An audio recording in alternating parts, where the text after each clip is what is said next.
করে একটি সালাম জানাবো। সুবহানাল্লাহ বলেন। হাদিসে পাক বেশ ব্যাখ্যা যারা করেছেন, বিশ্লেষণ যারা করেছেন, সেই সমস্ত মুহাদ্দিসিনে কেরাম তিনারা বলছেন এই মুহূর্তে সিদ্দিক আকবর আমার নবী রহমতুল্লাহ আলাইহি উভয় জগৎ থেকে বের হওয়ার কারণ হলো অনেক দিন যাবত আমার নবী কিছু খাই নাই, সিদ্দিক আকবর কিছু খাই নাই। উভয়ে পেটের খিদায় এমন ভাবে শরীর ভেঙে পড়েছে, আর পারতেছে না। সিদ্দিক আকবর খানার উদ্দেশ্য নয়, নবীকে দেখে নিজের খিদা মিটাবেন এই উদ্দেশ্যে। আর আমার নবী রহমতুল্লাহ আলাইহি বের হয়েছে যে দুইজন বন্ধুর সাথে সাক্ষাৎ করে নিজের খিদা মিটাতে। সুবহানাল্লাহ। তাও বোঝা যায় আমার রাসূল নূরানী রাসূল সাল্লাল্লাহু আলাইহি ওয়াসাল্লাম এমন একজন আল্লাহ পাকের জাতে পাক, জিনার চেহারা দেখে আপনার সাহাবায়ে কেরামের ক্ষুধার্ত এই পেটের মধ্যে রাসূলের চেহারা দেখার সাথে সাথে খিদা মিটে যেত। সুবহানাল্লাহ। এজন্য শায়র খুব সুন্দরভাবে বলেন, আহলে সুবহানে পেলে কেতে আর না পেলে, আহলে সুবহানে পেলে কেতে আর না পেলে, খিদা তৃষ্ণা মিটাতেন দেখে নবীজির চেহারা। সুবহানাল্লাহ। সুবহানাল্লাহ বলেন না। উভয় জগতে সমুজ্জ্বল প্রিয় নবীর চেহারা, খুদারি জলওয়া দেখার আয়না নবীজির চেহারা, খুদারি জলওয়া দেখার আয়না নবীজির চেহারা। নবী নবী নবী নবী নবী নবী নবী নবী, খুদারি জলওয়া দেখার আয়না নবীজির চেহারা। সালাতুন ইয়া রাসূলুল্লাহ আলাইকুম সালাম ইয়া হাবিবাল্লাহ। আহলে সুবহানে পেলে কেতে নার না পেলে, আহলে সুবহানে পেলে কেতে নার না পেলে, আহলে সুবহানে পেলে কেতে আর না পেলে, ওরে খিদা তৃষ্ণা মিটাতেন দেখে নবীজির চেহারা, খিদা তৃষ্ণা মিটাতেন দেখে নবীজির চেহারা। নবী নবী নবী নবী নবী নবী নবী নবী, খুদারি জলওয়া দেখার আয়না নবীজির চেহারা, উভয় জগতে সমুজ্জ্বল প্রিয় নবীর চেহারা। সালাতুন ইয়া রাসূলুল্লাহ আলাইকুম সালাম ইয়া হাবিবাল্লাহ। আহলে সুবহান আমার নবীজি কিছু সাহাবী মসজিদে নববী শরীফের পাশে বসে বসে আল্লাহর ইবাদত রিয়াজতের মধ্যে মগ্ন থাকতো। সুবহানাল্লাহ বলেন। সুবহানাল্লাহ। ও জগতের মানুষ, যাদের জন্য আমার আল্লাহ ডাইরেক্টলি আয়াত নাযিল করে দিয়েছেন, নবী গো আপনার নূরানি নজর যেন তাদের দিকে ফিরে থাকে। সুবহানাল্লাহ বলেন। আপনার নূরানি নজর যেন তাদের দিকে পড়ে, আপনার চোখ যেন তারা ছাড়া অন্যদিকে না ফিরে। ইয়া রাসূলুল্লাহ, কেননা তারা সদা সর্বদা সকাল বিকাল আমি আল্লাহর জিকির করতে আছে। সুবহানাল্লাহ বলেন। এই আহলে সুবহান করতেন কি? শুধু ইবাদত করতেন। যখন খিদা লাগতো করতেন কি? আমার নূরানি নবীর চেহারা দেখতেন। সুবহানাল্লাহ বলেন। নূরানি নবীজি নূরানি চেহারা দেখার সাথে সাথে সাহাবায়ে কেরামদের আহলে সুবহান নবীর এই সাহাবীগণের খিদা তৃষ্ণা মিটে যেত। আর খিদা লাগতো না, তৃষ্ণা লাগতো না। আমার নূরানি নবীজির চেহারার পাকের মধ্যে এত রহমত, এত ঝলক, এত ফজিলত দিয়েছেন কে? আল্লাহ। সুবহানাল্লাহ বলেন।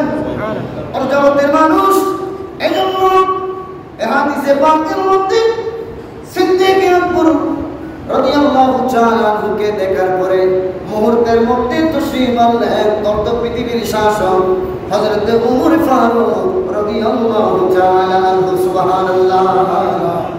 যখন আমার নবী জিজ্ঞাসা করলেন, ও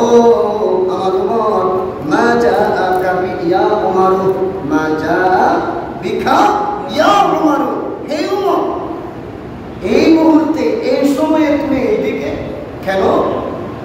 সিদ্দিক আকবর ওই সময়, উমর ফারুক ওই সময়।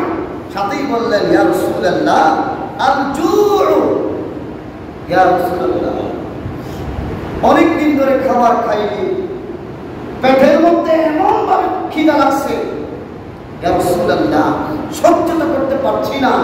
এই মুহূর্তে পেটের খিদার অনন্ততা আগুন নিবানোর জন্য আপনি নবীর দরবারে, আপনি নবীর দরবারের দিকে যাচ্ছিলাম।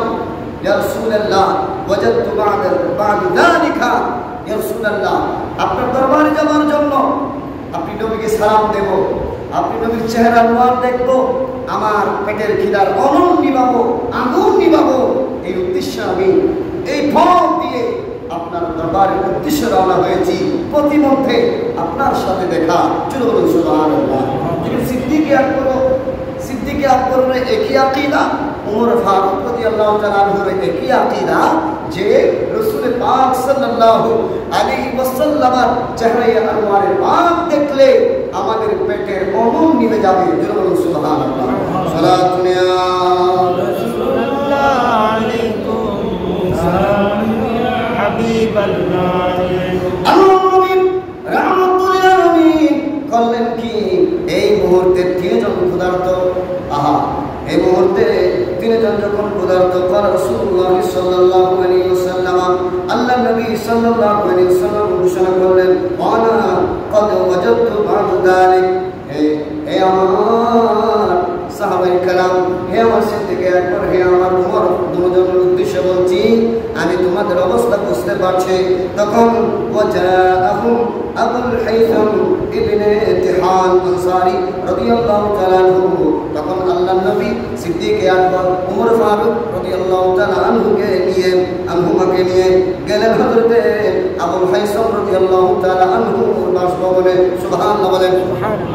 ওই মুহূর্তে ওই সাহাবী রাদিয়াল্লাহু তাআলা আনহু আমার নবীকে দেখে, সিদ্দিক আকবরকে দেখে, ওমর ফারুককে দেখে তিনি বললেন ইয়ালতাজিমুন নাবিয়্যা ওয়া ইয়াফদিহি বিআবিহি ওয়া উম্মিহি, ইয়া রাসূলুল্লাহ ইয়া হাবিবাল্লাহ আমার মা আমার বাবা দুজন আপনার কদমে কুরবান, আপনারা তিনজন যে আমার এই পরিবার ঘরে এসেছেন, ইয়া রাসূলুল্লাহ আজকে আমার জন্য বড় ঈদের দিন। সুবহানাল্লাহ বলেন। ইয়া রাসূলুল্লাহ আজকে বড় ঈদের দিন, আপনাদের কি মেহমানদারি করতে পারে? তখন ওই আবু হাইসাম রাদিয়াল্লাহু তাআলা আনহু আমার নবীর সাহাবী একটা ছাগল জবাই করলেন। সুবহানাল্লাহ বলেন। ছাগল জবাই করলেন এবং ওই মুহূর্তে ওই ছাগল যেটা জবাই করলেন সেটা তকসিম করা হলো। সেদিন আমার নবী রহমতুল্লাহ আলাইহি সিদ্দিক আকবর ফারুক অনেক দিন ক্ষুধার্ত থাকার পরে পেট ভরে খেয়েছেন এবং আল্লাহর দরবারে শুকরিয়া আদায় করেছেন, আয় আল্লাহ আমরা তিন বন্ধুকে আপনি যে খাবার খাওয়াইছেন আর বন্ধুর করে স্মরণ করেন, আল্লাহ তোমার দরবারে বড় শুকর যে অন্তত অনেক দিন ক্ষুধার্ত থাকার পরেও তুমি যে আমাদেরকে আহার দিয়েছো।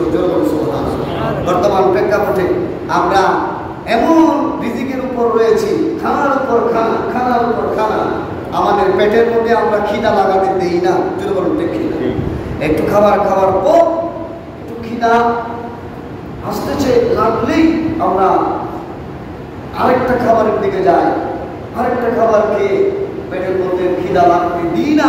জগতের মানুষ এটা যদি আমরা করি, আমরা এটা নিজের কপালে নিজেই কোরআন মারার মতো হবে। যদি বলুন ঠিক কিনা, নিজের কপালে নিজেই কোরআন মারার মতো হবে।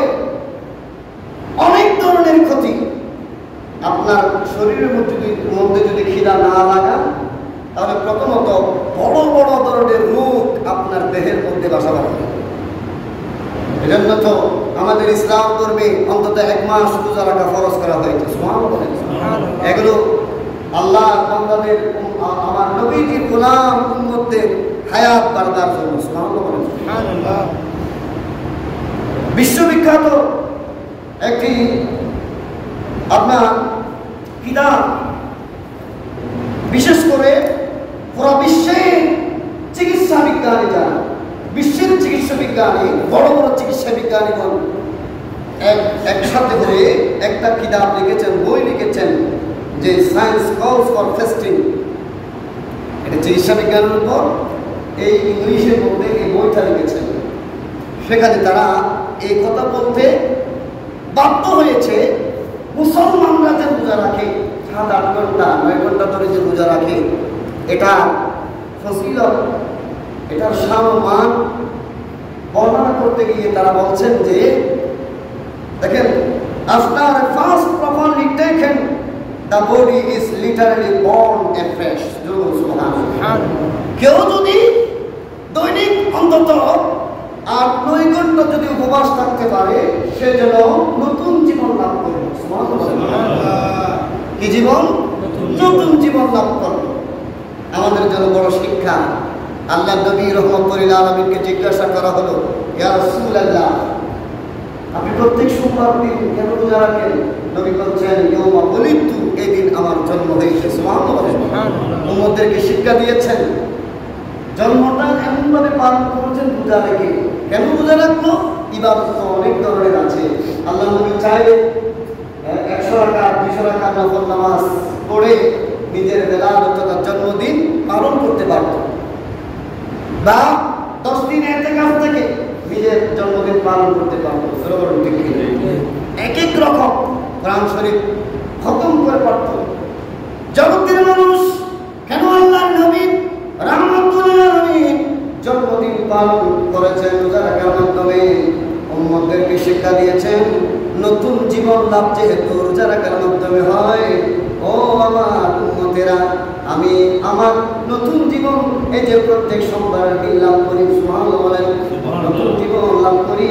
কেননা বর্তমান এই বিশ্বের সায়েন্স যারা চিকিৎসা বিজ্ঞান নিয়ে যারা লেখাপড়া করেছেন, সেই সমস্ত বড় বড় ডাক্তারগণ একমত হয়েছেন যে আপনার শরীরের মধ্যে বিভিন্ন ধরনের খাবার মাধ্যমে কিছু খারাপ কোষের জন্ম হয়। এই কোষ যখন বেশি বেড়ে যায়, খারাপ কোষ যখন বেশি বেড়ে যায়, তখন আপনার দেহের মধ্যে বড় বড় রোগ সৃষ্টি হয়। আপনার এ ধরনের যখন রোগ সৃষ্টি হয়, তখন দেখা যায় দেহের মধ্যে অনেক বড় বড় রোগ দেহের মধ্যে বসবাস করার কারণে, বাসা বাঁধার কারণে আপনাকে হঠাৎ করে অসুস্থ হয়ে বিভিন্ন ক্লিনিক তথা হাসপাতালের মধ্যে ভর্তি করতে হয়। ডাক্তার পরীক্ষা নিরীক্ষা করে দেখা যায় আপনার দেহের মধ্যে বড় বড় রোগ বাসা বেঁধেছে। জগতের মানুষ, চিকিৎসা বিজ্ঞানীগণ বলছেন, এভাবে যখন 7-8 ঘন্টা একসাথে কেউ উপবাস থাকে, তখন খারাপ কোষগুলো মরে যায়। বলুন, খারাপ কোষগুলো মরে যায়। যেই কারণে আর ওই কোষগুলো বেশি না হওয়ার কারণে রোগও জন্মায় না। সুবহানাল্লাহ বলেন। খারাপ কোষ মরে যাওয়ার কারণে দেহ সুস্থ থাকে, দেহ ভালো থাকে। আর যখন দেহের মধ্যে কোনো রোগ বাসা বাঁধতে পারে না, ওই মানুষটি হায়াত বেশি পায়। জোরে বলুন সুবহানাল্লাহ। এজন্য অন্তত সোমবার এবং বৃহস্পতিবারের দিন রোজা রাখবার জন্য, প্রত্যেক সোমবার এবং বৃহস্পতিবারের দিন রোজা রাখবার জন্য চেষ্টা করবেন। বৃহস্পতিবারের দিন রোজা রাখবেন, যে আল্লাহ নবী এটা বলেছেন রাখবার জন্য, আমাদেরকে আহ্বান জানিয়েছেন রাখবার জন্য। কেননা সাহাবী জিজ্ঞাসা করলেন, ইয়া রাসূলুল্লাহ, কেন আমরা বৃহস্পতিবারের দিন রোজা রাখবো? তখন আল্লাহ নবী ইরশাদ করেছেন, এক সপ্তাহের আমলগুলো এই বৃহস্পতিবারের রজনী জুমাবারের এই রাস্তার মধ্যে আল্লাহ দরবারে পেশ করা হয়। আমরা যখন এই বৃহস্পতিবার রোজা রাখবো, তখন আমার এক সপ্তাহের আমলের উপরে এই রোজাটা স্থান পাবে। তখন আমার নবী বলছেন, আল্লাহ তো শুরুতেই দেখবে, আল্লাহ দেখবে যে শুরুতে কি আছে। আমার রোজা দেখার সাথে সাথে রোজার পরে ওটা এক সপ্তাহ মধ্যে কি করছি সেটা দেখবে না। আমার প্রভু এত দয়ালু যে বান্দার উপরের আমলটা দেখে সবগুলো মনে করবে যে সবগুলো ভালো আমল এই রোজাটা দেখেই